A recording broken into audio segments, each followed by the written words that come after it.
ओम शांति। श्रीमत पर कल्याणकारी बनना है, सबको सुख का रास्ता बताना है। শ্রীমত অনুযায়ী কল্যাণকারী হতে হবে, সকলকে সুখের রাস্তা বলে দিতে হবে। किसी भी प्रकार की गफलत होने का मुख्य कारण क्या है? যে কোনো প্রকারের গাফলতি হওয়ার মুখ্য কারণ কি? बाबा बोलें देह अभिमान। देह अभिमान के कारण ही बच्चों से बहुत भूलें होती है। वह सर्विस भी नहीं कर सकते, उनसे ऐसा कर्म होता है जो सब नफरत करते हैं। बाबा कहते बच्चे आत्म अभिमानी बनो, कोई भी अकर्तव्य नहीं करो। खीरखंड हो सर्विस के अच्छे अच्छे प्लान बनाओ, मुरली सुनकर धारण करो, इसमें बेपरवाह नहीं बनो। বাচ্চারা গাফলতি কেন করে? বাবা বলেন দেহ অভিমানের কারণে। দেহ অভিমানের কারণে বাচ্চাদের অনেক ভুল হয়ে যায়, তারা সার্ভিস করতেও পারে না এবং সেই বাচ্চার মাধ্যমে এমন কর্ম হয়ে যায় যার ফলে সকলেই ঘৃণা বোধ করে। বাবা বলেন বাচ্চারা আত্ম অভিমানী হও, কোনো অকর্তব্য অর্থাৎ নিন্দনীয় বা অনুচিত কাজ করো না। ক্ষীরখণ্ড হয়ে বাবার সেবাতে ভালো ভালো প্ল্যান বানাও, মুরলি শুনে ধারণ করতে হবে, এতে বেপরোয়া হইও না। আত্মারূপী বাচ্চাদের উদ্দেশ্যে আত্মাদের পিতা পরমাত্মা বাবা এই কথাই বলেন যে এখন আমি সমস্ত সেন্টারের বাচ্চাদের সঙ্গেই কথা বলছি। এখন যে ত্রিমূর্তি, গোলক, বৃক্ষ, সিঁড়ি, লক্ষ্মী নারায়ণের চিত্র আর কৃষ্ণের চিত্র রয়েছে, এই 6টি চিত্রই হলো মুখ্য। এ যেন সম্পূর্ণ প্রদর্শনী, এর মধ্যে সব কিছুর সার চলে আসে। যেমন নাটকের পর্দা তৈরি করা হয়, হোর্ডিং তৈরি করা হয়, তা কখনো বৃষ্টি ইত্যাদিতে নষ্ট হয় না। এইভাবে মুখ্য মুখ্য এই চিত্রগুলি তৈরি করা উচিত। তো বাচ্চারা শ্রীমত অনুযায়ী আধ্যাত্মিক সার্ভিস বৃদ্ধি করার জন্য, ভারতের মানুষদের কল্যাণ সাধনের জন্য, তো কল্যাণকারী হলেন অসীম জগতের পিতা, তাহলে অবশ্যই অকল্যাণকারী কেউ আছে।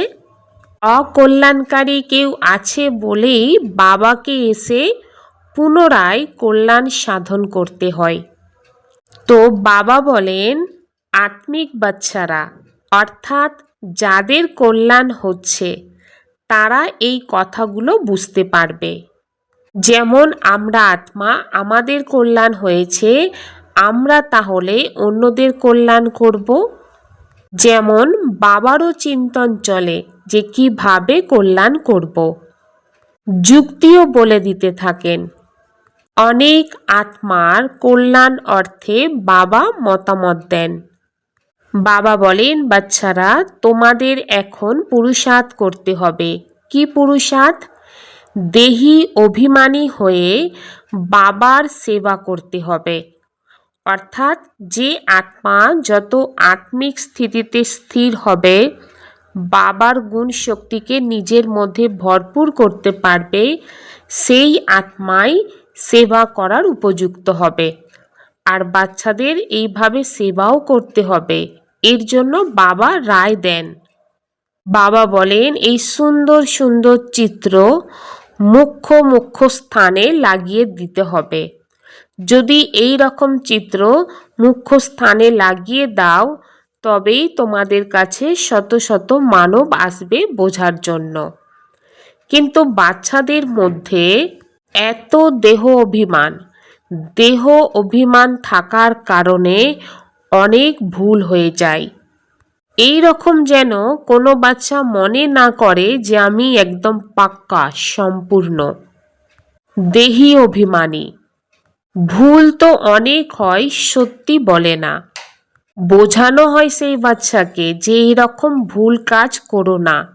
যে কাজ করলে কারোর মধ্যে খারাপ ঘৃণার মনোভাব নিয়ে আসে, যে এর মধ্যে দেহ অভিমান অনেক আছে, সেই কারণে এর ব্যবহার অনেক খারাপ, बोलचाल অনেক খারাপ, আচার আচরণ খারাপ, তো সেই আত্মার প্রতি মানবের ঘৃণা ভাবনা চলে আসে। এর জন্য বাবা বাচ্চাদের মানা করে যে এমন কোনো কাজ করো না যেটা দেখে অন্য আত্মারা তোমার প্রতি তোমাকে ঘৃণা ভাবনায় দেখবে, সেই নজরে দেখবে, সেই ভাবনা আসবে। तुम्हारी माया से अंत तक युद्ध चलनी है, परंतु है गुप्त, जिसको कोई जान नहीं सकते। गीता में जो महाभारत लड़ाई है वह जिस्मानी दिखाई है, परंतु ये है रूहानी युद्ध है पांडवों की, और वह जिस्मानी युद्ध है जो परमपिता परमात्मा से विपरीत बुद्धि है। বাবা বলেন, বাচ্চারা, মায়ার সাথে তোমাদের শেষ পর্যন্ত যুদ্ধ চলবে, কিন্তু তা গুপ্ত। কেন? কারণ দেখা যায় না, যা কেউ জানতেও পারে না।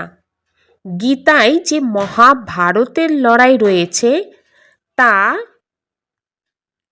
শরীরের লড়াই দেখানো হয়েছে, কিন্তু এ হলো আত্মিক লড়াই, পাণ্ডবদের আত্মিক যুদ্ধ, সেই জাগতিক যুদ্ধ যা হলো পরমপিতা পরমাত্মার থেকে বিপরীত বুদ্ধির। তোমাদের অর্থাৎ ব্রাহ্মণ কুলভূষণদের হলো প্রীত বুদ্ধি। তোমরা আর সকল সঙ্গ পরিত্যাগ করে একের সঙ্গে সম্বন্ধ স্থাপন করছো। অনেকবার দেহ অভিমানে আসার কারণে ভুলেও গিয়ে নিজের পথ ভ্রষ্ট করে ফেলো। পুনরায় অন্তের অনেক অনুতাপ করতে হবে, অর্থাৎ শেষ সময় অনেক অনুতাপ করতে হবে, কিছু করতে পারবে না, এ হলো কল্পের বাজি। তো এই সময় কোনো প্রকারের অনুচিত বা অকর্তব্য কাজ করলে তখনই তো কল্পান্তরের জন্য পথ ভ্রষ্ট হয়ে যায়। তো তাই বাবা বলছেন যে এটা অন্তিম সময়, এই সময় অনুচিত কোনো কাজ করবে না, তাহলে অনেক ক্ষতি হয়ে যাবে। বাবা বলেন, পূর্বেও তোমরা 100% লোকসানের মধ্যেই ছিলে, এখন বাবা 100% লাভজনক অবস্থায় নিয়ে যান। তাই শ্রীমত অনুসারেই চলতে হবে। প্রত্যেক বাচ্চাকে কল্যাণকারী হতে হবে, সকল আত্মাকে সুখের পথ বলে দিতে হবে। সুখ তো রয়েছে স্বর্গে, নরকে রয়েছে দুঃখ। কেন? কারণ এটা হলো বিকারী দুনিয়া আর ওটা হলো নির্বিকারী দুনিয়া। এখন বিকারী হয়ে গিয়েছে, পুনরায় বাবা নির্বিকারী করে দেন। এই সমস্ত কথা দুনিয়ার কেউ জানে না। আর এই দুনিয়াকে পরিবর্তন করার জন্য তো বাবা বাচ্চাদেরকে শ্রীমত বা আদেশ এটাই দিয়েছেন যে বাচ্চারা এই চিত্রগুলো কোনো স্থায়ী জায়গায় লাগানো উচিত। এর জন্য বাবা বলেছেন মুখ্য স্থান হলো দিল্লি 1 নম্বর, দ্বিতীয় হচ্ছে মুম্বাই, আর তৃতীয় হলো কলকাতা। এভাবে বাচ্চাদেরকে অনেক ভালো করে সেবা করতে হবে। গোলক বা ড্রামা, এই চিত্র অনেক বড় করে তৈরি করতে হবে এবং সাবধানেও রাখতে হবে যাতে কেউ নষ্ট করে দিতে না পারে, কারণ এই ঈশ্বরীয় যজ্ঞে অনেক অসুরেরা বিঘ্ন সৃষ্টি করে। কারণ বাবা যে কথাগুলো শোনাচ্ছে তো এ হলো নূতন কথা।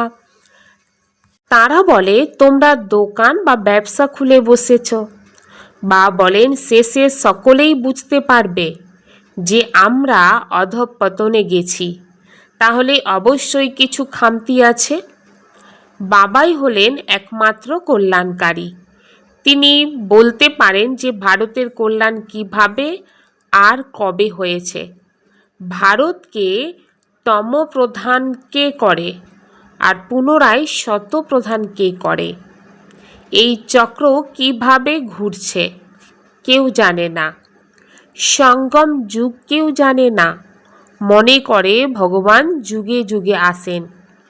কখনো বলে ভগবান নাম রূপের ঊর্ধ্বে। ভারত প্রাচীন স্বর্গ ছিল। এও বলে যে খ্রাইস্টের জন্মের 3000 বছর পূর্বে দেবতাদের রাজত্ব ছিল, পরে আবার কল্পের আয়ু দীর্ঘ করে দিয়েছে।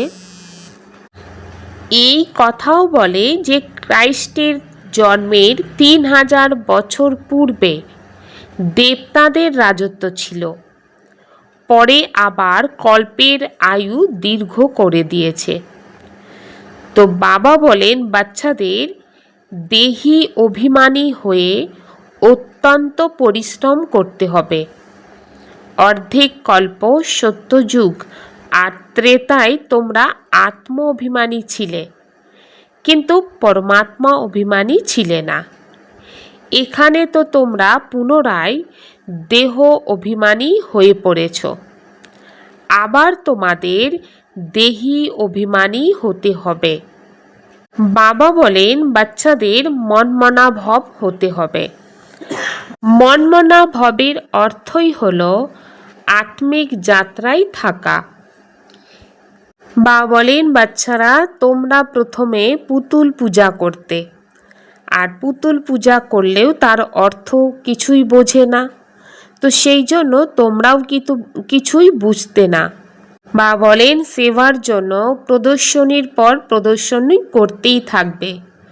বন্ধনমুক্ত তো অনেকেই আছে, যেমন কন্যারা হচ্ছে বন্ধনমুক্ত, বানপ্রস্থীও বন্ধনমুক্ত হয়।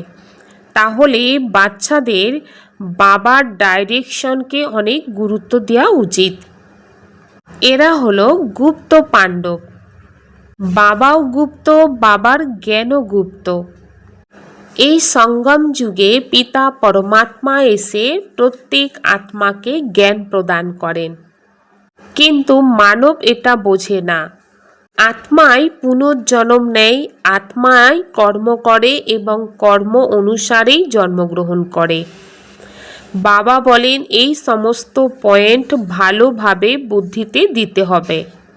সব সেন্টারে নাম্বার অনুসারে দেহি অভিমানী বাচ্চারা রয়েছে, যারা ভালোভাবে বোঝে এবং পুনরায় বুঝিয়ে দেয়।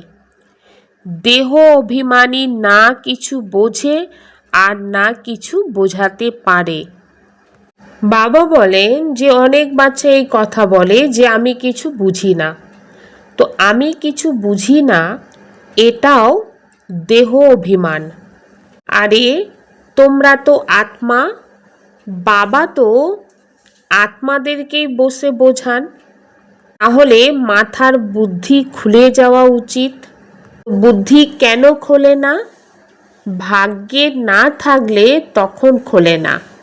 বাবা তো বাচ্চাদের জন্য অনেক প্রচেষ্টা করান, কিন্তু ভাগ্যে না থাকলে তখন পুরুষার্থ করে না। অতি সহজ কথা হলো বাবা আর বাবার দেয়া উত্তরাধিকার। তো এটা তো বুঝতে হবে। অসীম জগতের পিতার কাছ থেকে আমরা আমাদের অধিকার পাচ্ছি। বা বলেন তোমরা ভারতবাসীরা সকলেই গডেজ ছিলে, অর্থাৎ লক্ষ্মী নারায়ণ। প্রজাও এরকম ছিল, এই সময় পতিত হয়ে পড়েছে। তো কত বোঝানো হয়, নিজেকে আত্মা মনে করে বাবাকে স্মরণ করো। বাবা বলেন বাচ্চারা আমি তোমাদের দেবী দেবতা অর্থাৎ গডেজ করেছিলাম, এখন তোমরা কি হয়ে গিয়েছ? এ হলো কুম্ভী পার্ক নরক। বিষয় বৈতরণী নদীতে মানব, পশু, পাখি ইত্যাদি সবই এই রকম দেখতে লাগে। এখানে তো মানব আরও খারাপ হয়ে গিয়েছে। মানবের মধ্যে ক্রোধ কত, লক্ষ লক্ষকে মেরে দেয়। যে ভারত বেশ্যালয় হয়ে গিয়েছে, পুনরায় তাকে শিব বাবার শিবালয়ে পরিণত করতে হবে। বাবা কত ভালোভাবে বোঝান, ডাইরেকশন দেন, এমন এমনভাবে করো। বা বলেন সুন্দর সুন্দর চিত্র তৈরি করো। তারপর বড় বড় গণ্যমান্য ব্যক্তি যে সকল মানুষেরা রয়েছে তাদের বোঝাও। এ হলো প্রাচীন যোগ। প্রাচীন জ্ঞান সকলেই শোনা উচিত। হল বুক করেও প্রদর্শনী করতে হবে। মানবের বুদ্ধি বিনাশকালে বিপরীত হয়ে গিয়েছে, তো সেই কারণে কিছু বুঝতেই পারে না। বা বলেন এই ঘর বাড়ি ইত্যাদি সব কিছুই শেষ হয়ে যাবে। বাবা এখন বোঝান যে প্রদর্শনী করা উচিত, অত্যন্ত ভালোভাবে কার্ডের মাধ্যমে নিমন্ত্রণ করতে হবে। বা বলেন অনেক বাচ্চারা দেহ অভিমানের কারণে শুয়ে থাকে। বাচ্চাদের প্রতিদিন মুরলিও শুনতে হবে। মুরলি যদি না শোনে বা পড়ে তাহলে ধারণা কিভাবে হবে? এই রকম অনেক বাচ্চারা আছে যারা দায়িত্বহীন অর্থাৎ বেপরোয়া হয়ে থাকে, ঈশ্বরীয় দায়িত্ব নিতেই চায় না। ঈশ্বরীয় দায়িত্ব না নিয়েই স্বপ্ন দেখে যে আমি রাজা হয়ে যাব। देही अभिमानी बनकर सर्विस की भिन्न भिन्न युक्तियां निकालनी है। आपस में खीरखंड होकर सर्विस करनी है। जैसे बाप कल्याणकारी है ऐसे कल्याणकारी बनना है। देही अभिमानी हुए সার্ভিসের ভিন্ন রকমের যুক্তি বের করতে হবে। পরস্পর মিলেমিশে সার্ভিস বা সেবা করতে হবে। যেমন বাবা কল্যাণকারী তেমনি বাচ্চাদেরও কল্যাণকারী হতে হবে। प्रीत बुद्धि बन और संग तोड़ एक संग जोड़ना है। कोई ऐसा अकर्तव्य नहीं करना है जो कल्प कल्पांतर के लिए नुकसान हो जाए। प्रीत बुद्धि हुए আর সকল সঙ্গ পরিত্যাগ করে একের সঙ্গে যোগসূত্র স্থাপন করতে হবে। এমন কোনো অনুচিত কাজ করা উচিত নয় যার ফলস্বরূপ কল্প কল্পান্তরের জন্য ক্ষতি হয়ে যাবে। बेहद की वैराग्य वृत्ति द्वारा नष्ट महास्मृति स्वरूप बनने वाले अचल अडोल भव। অসীম বৈরাগ্য বৃত্তির মাধ্যমে নষ্ট মহাস্মৃতি স্বরূপ হয়ে অটল অনড় হতে হবে। যারা সর্বদাই অসীম বৈরাগ্য বৃত্তিতে থাকে তারা কখনো কোনো দৃশ্য দেখে ঘাবড়ায় না বা অস্থির হয়ে যায় না, সর্বদাই অচল অনড় থাকে। কেননা অসীম বৈরাগ্য বৃত্তির মাধ্যমে নষ্ট মহাস্মৃতি স্বরূপ হয়ে যায়। যদি কম বেশি কিছু দেখে অংশ মাত্র দোলাচলে এসে যায় বা মোহ উৎপন্ন হয় তাহলে তাকে অঙ্গদের সমান অটল অনড় বলা হবে না। অসীম বৈরাগ্য বৃত্তিতে গম্ভীরতার সাথে রমণীয়তা সমাহিত হয়ে আছে। राज्य अधिकारी के साथ साथ बेहद के बैरागी बनकर रहना यही राज ऋषि की निशानी है। राज्य अधिकारीर साथे साथे অসীম বৈরাগী হয়ে থাকা এটা হলো রাজ ঋষির লক্ষণ। নিশ্চয়ের ফাউন্ডেশনকে মজবুত করে সর্বদাই নির্ভয় আর নিশ্চিন্তে থাকতে হবে। এর জন্য বাবা বলেন ব্যর্থ সংকল্প বা সংশয়ের যে মার্জিন, এই মার্জিন থাকা সত্ত্বেও এই সমর্থ সংকল্প চলবে। যে সর্বদাই বাবা হলেন রক্ষক, কল্যাণকারী, এই নিশ্চয়ের বিজয় অবশ্যই হয়। তো কোশ্চেন মার্কের বাঁকা রাস্তা না নিয়ে সর্বদাই কল্যাণের বিন্দু লাগাতে হবে। Full stop. এই বিধির মাধ্যমে প্রত্যেক কথা সহজ হবে আর সিদ্ধিও প্রাপ্ত হবে। ওম শান্তি।